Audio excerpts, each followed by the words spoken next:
Senhoras e senhores, acabei de lembrar que eu não gravei a introdução desse vídeo, só falei do carro elétrico, então agora, ó, a introdução para vocês. Hoje nós vamos falar dos carros elétricos e quero agradecer a todas as mensagens escritas em nossos vídeos no YouTube, tá? Muito obrigado a todos vocês, obrigado pelo like, obrigado pela audiência. E o tema de hoje é combustível e carros elétricos, tá? Fique ligado até o final. E o preço do carro elétrico? Está compensando? No final do vídeo a gente vai falar mais sobre isso. Senhoras e senhores, como toda sexta-feira, eu e o ajudante que está fazendo uma bagunça aqui, dizemos para vocês, chegamos.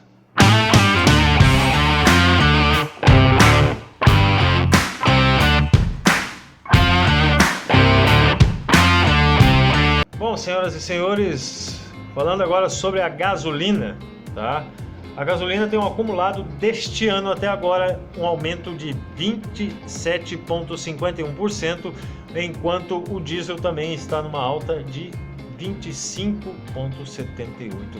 Mas para a gente entender porquê dessa alta, nós temos uma série de fatores atenuantes que levam a isso. No caso, não só o governo estadual, municipal e federal que tem os seus impostos. Não digo que os impostos estão um absurdo, porque é mentira, estão, né? Mas tem umas outras atenuações que está acontecendo aí. Vai ter uma melhora na questão do álcool, porque o governo federal estipulou a compra direta na refinaria, ou seja, o cara vai ter que mandar o seu caminhão lá buscar o álcool e você talvez tenha, nesse caso, uma baixa desse preço. Mas aí tem outros fatores que não estão muito certos nessa história, como, por exemplo, o frete. As bandeiras como Shell, BR, Ipiranga não vão permitir que comprem fora da sua refinaria e também, nesse caso, o próprio posto de gasolina teria que ter um caminhão para isso, e pagar o funcionário, pagar o transporte, ter as licenças, que também não são baratas. Então essa possível baixa do álcool talvez não seja tão grande assim no final das contas. A gasolina, ela é composta de 27% de álcool.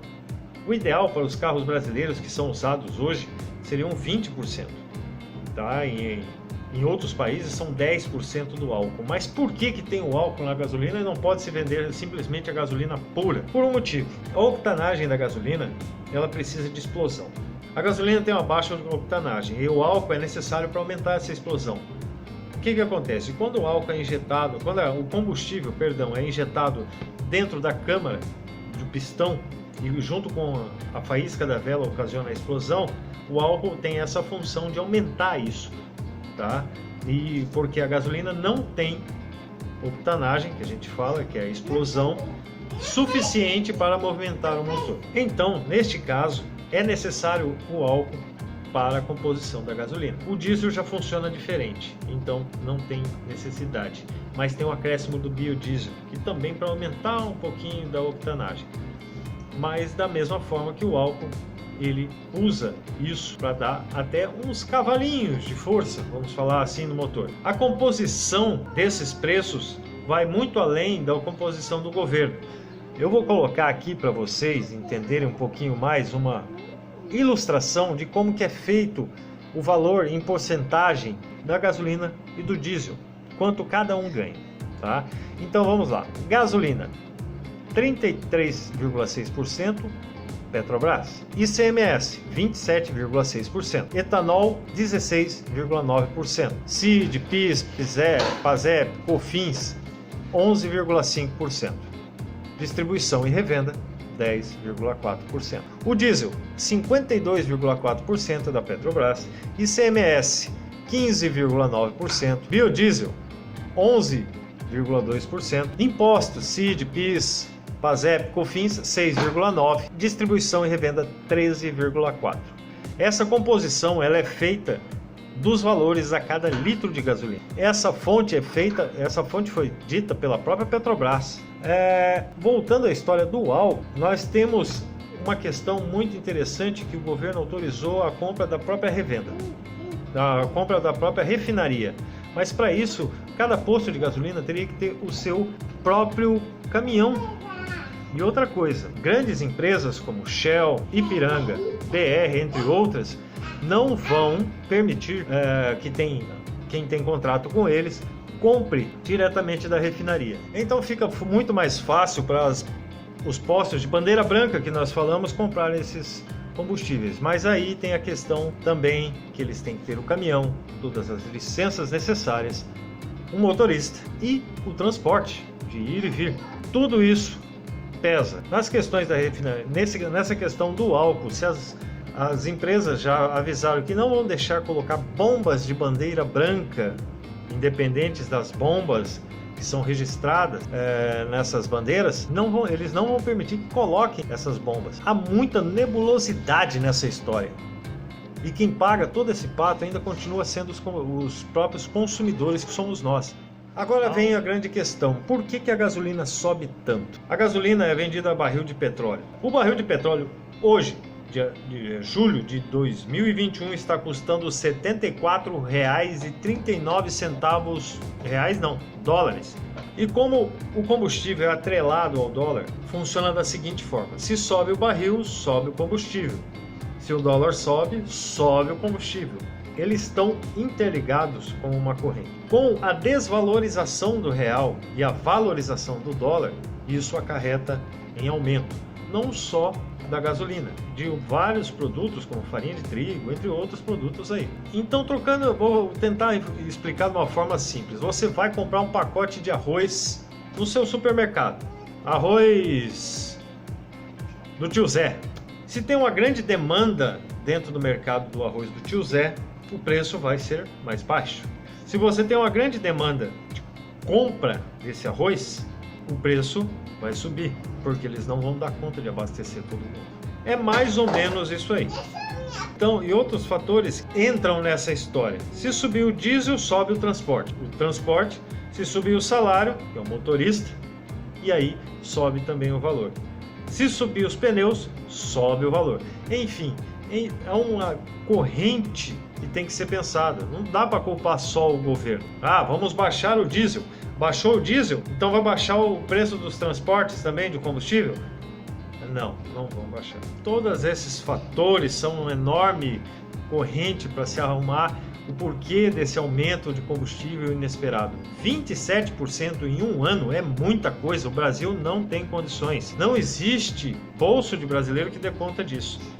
Muitas pessoas estão trocando os seus carros por motos, comprando uma moto, parando o carro, às vezes indo de bicicleta, porque o combustível está muito caro. Mas compensa você ter? Aí é uma questão que você tem que analisar. Carros elétricos. Os carros elétricos estão vindo com tudo no Brasil. Nós temos várias opções aí, mas a opção mais barata é da Jack e custa R$150 mil.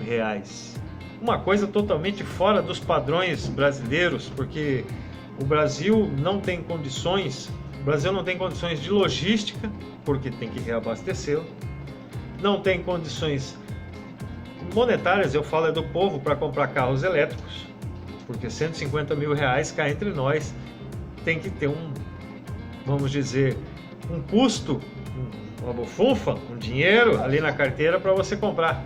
Então tá difícil, dinheiro para você poder comprar. Se você não consegue ter esse dinheiro, como que você vai fazer? Vai ter que ficar comprando gasolina.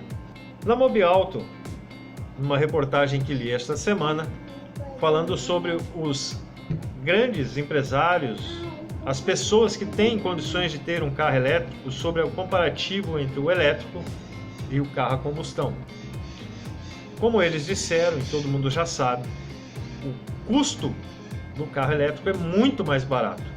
Se você pegar só a fase de combustível, o carro elétrico gasta apenas de 20% a 25% do custo de combustível. A autonomia ainda não é agradável, porque os mais longos aí são 450 quilômetros de autonomia. Sendo que ainda tem um pequeno probleminha que, conforme a a bateria vai chegando ao fim, alguns reclamam que o carro fica um pouco mais lento nas respostas. Nesse canal, a de carro é uma pecinha. Bom, para finalizar aqui, eu gostaria de dizer que o Brasil, infelizmente, ainda não tem condições o brasileiro, no caso, não tem condições de ter um carro elétrico por 150 mil reais. Os governantes deveriam pensar mais no povo, ao invés de dar, entre aspas, alguma coisa ao povo. A questão do ter um carro elétrico, não, nossa, seria um sonho para cada um, você poder andar e abastecer em qualquer canto, pagando muito menos, né? Sem falar que a taxa de custo seria muito mais barata.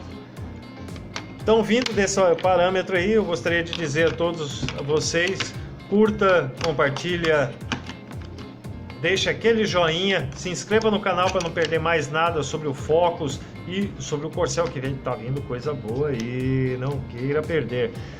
E senhoras e senhores... Perder não é muito bom. Perder não é muito bom. E senhoras e senhores, eu agradeço mais uma vez a companhia de vocês. Tchau. Até sexta-feira que vem e muito obrigado.